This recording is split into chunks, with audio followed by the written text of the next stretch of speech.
में रिलीज हुई ये मूवी 2016 में रिलीज हुई मूवी का सीक्वल है। इसकी IMDb रेटिंग 6.3 आउट ऑफ 10 है और रोटन स्कोर 42% फ्रेश है। तो ज्यादा टाइम वेस्ट ना करते हुए चलिए मूवी को शुरू करते हैं। मूवी की शुरुआत होती है पहली मूवी की इवेंट के 8 साल बाद, जहां हमें एक बच्ची दिखाई जाती है जो कि जंगल में किसी से बचकर भागने की कोशिश कर रही है और उसका पीछा कर रहा है शैडो, जो कि लास्ट मूवी में ब्लाइंड मैन नॉर्मन का डॉग था। जहां अब हमें पता चलता है कि इसे ट्रेनिंग दी जा रही है नॉर्मन द्वारा, जो कि वही ब्लाइंड मैन है जिसके घर में पिछली मूवी में 3 लोगों ने चोरी करने की कोशिश की थी। यहाँ नॉर्मन के बारे में वैसे तो पहली मूवी में बता दिया गया था, फिर भी मैं आपको दोबारा बता देता हूँ कि नॉर्मन पहले आर्मी में था, जहां उसने काफी लड़ाइयाँ लड़ी और लास्ट में वियतनाम वार के टाइम अपनी आंखें गंवा दी। उसके बाद वो रिटायर होकर घर आ गया, जहां उसकी एक ही बेटी थी जिसकी कार एक्सीडेंट में डेथ हो गई थी और जिसने वो एक्सीडेंट किया था वो भी पैसों के दम पर सजा से बच गया था। तो नॉर्मन उसके बाद से सोसाइटी से भरोसा खो चुका है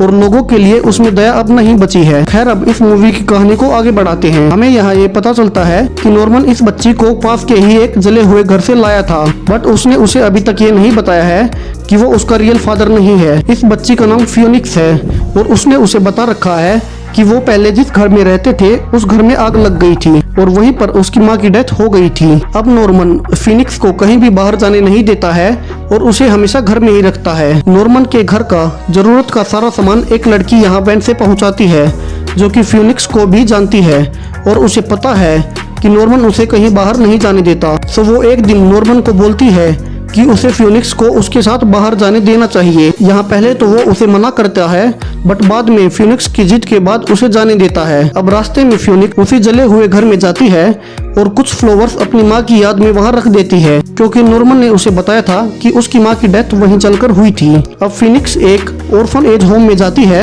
यहाँ बच्चों के साथ खेलती है और उन्हें खेलता हुआ देखकर काफी खुश होती है, क्योंकि वो ज्यादातर अकेली ही रहती थी और ऐसे ही बच्चों के साथ खेलना उसका हमेशा से सपना रहा था। इसी बीच हमें टीवी पर न्यूज दिखाई जाती है कि एक गैंग है जो कि बच्चों को किडनैप करके उनके ऑर्गन्स निकालकर बेचती है और इन दिनों इस शहर में उनके बहुत से केस मिल रहे हैं। तो अब तक शाम हो चुकी थी और वैन वाली लड़की फिनिक्स को बोलती है कि अब उनका घर जाने का टाइम हो चुका है, तो उन्हें निकलना चाहिए। अब फिनिक्स उसे बोलती है कि वो टॉयलेट करने जा रही है, फिर वो जा सकते हैं। जहाँ टॉयलेट के बाद जब वो बाहर जा ही रही थी तभी वहाँ एक आदमी आता है और उसे अजीब तरीके से देखता है।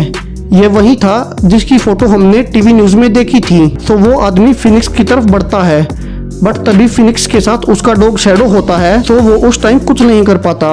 अब ये आदमी मूवी में बहुत इंपॉर्टेंट रोल प्ले करने वाला है, जो कि हमें आगे पता चलेगा। सो उसके बाद फिनिक्स उस वैन गर्ल के साथ वापस अपने घर चली जाती है, जहाँ वैन गर्ल नॉर्मन को कहती है कि फिनिक्स को बाहर जाना अच्छा लगता है, तो वो हर वीक उसे घुमाने ले जा सकती है, बट नॉर्मन उसे मना कर देता है। तो वैन गर्ल वापस अपने घर जाने लगती है, बट रास्ते में ही उसे एक कार खड़ी मिलती है, जिसे अपनी वैन से उतरकर जब वो देखती है तो उसके अंदर उसी गैंग के लोग थे जिन्हें हमने न्यूज में देखा था। ये लोग वैन ड्राइवर का तब से पीछा कर रहे थे और ये देख रहे थे कि उसने फिनिक्स को कहाँ ड्रॉप किया है। तो अब वैन ड्राइवर उनसे डरकर वापस अपने वैन में आकर वहाँ से भागने की कोशिश करती है, बट उनमें से एक उसे मार देता है। अब ये सब नॉर्मन के घर जाते हैं और सबसे पहले उसके डॉग शैडो को बाहर मार डालते हैं। यहाँ ब्लाइंड मैन बाहर जब शैडो को खाना खिलाने के लिए जाता है तब पाता है कि वहाँ शैडो नहीं है और उसे ढूंढने के लिए फॉरेस्ट में जाने लगता है और उसी के पीछे पीछे गैंग मेंबर्स घर में घुस जाते हैं फिनिक्स को पकड़ने, बट फिनिक्स उन्हें देख लेती है और छिप जाती है। अब तक नॉर्मन को ये पता चल जाता है कि किसी ने उनके डॉग शैडो को मार दिया है और वो समझ जाता है कि कोई उसके पीछे से उनके घर में घुसा है। तो वो वापस घर जाने लगता है, जहां अब एक आदमी ने फिनिक्स पर गन पॉइंट कर रखी थी, बट नॉर्मन उस पर पीछे से अटैक करता है और फिनिक्स को बोलता है कि जल्दी से जाकर सेफ में छुप जाओ।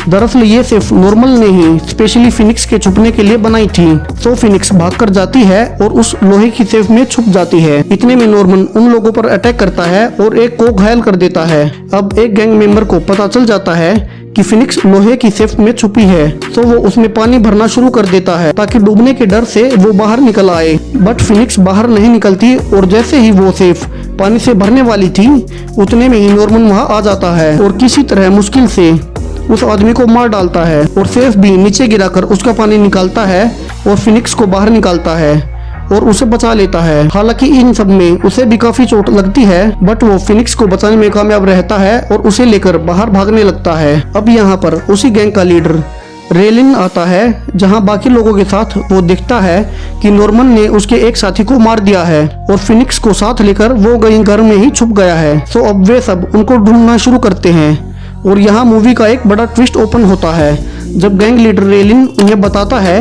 कि फिनिक्स दरअसल उसकी बेटी है और जब उनके घर में आग लगी थी तब पुलिस उसे पकड़ कर ले गई थी और उनके पीछे से नॉर्मन ने उसकी बेटी को वहां से उठा लिया और ये सब सच भी होता है। अब रेलिन वहां फिनिक्स को ढूंढ लेता है और अपने साथियों को बोलता है कि फिनिक्स को बाहर निकालकर पीछे से ब्लाइंड मैन नॉर्मन को वे वहीं पर मार दें। बट नॉर्मन किसी तरह से उन्हीं के एक साथी को मारकर घर के अंदर भाग जाता है, जहां गुस्सा होकर रेलिन अपने डॉग को उस पर अटैक करने के लिए छोड़ देता है और फिनिक्स को अपनी कार में बैठाकर उसके घर में आग लगाकर चला जाता है, ये सोचकर कि या तो उसे डॉग काट कर मार डालेगा या वो जलकर मर जाएगा।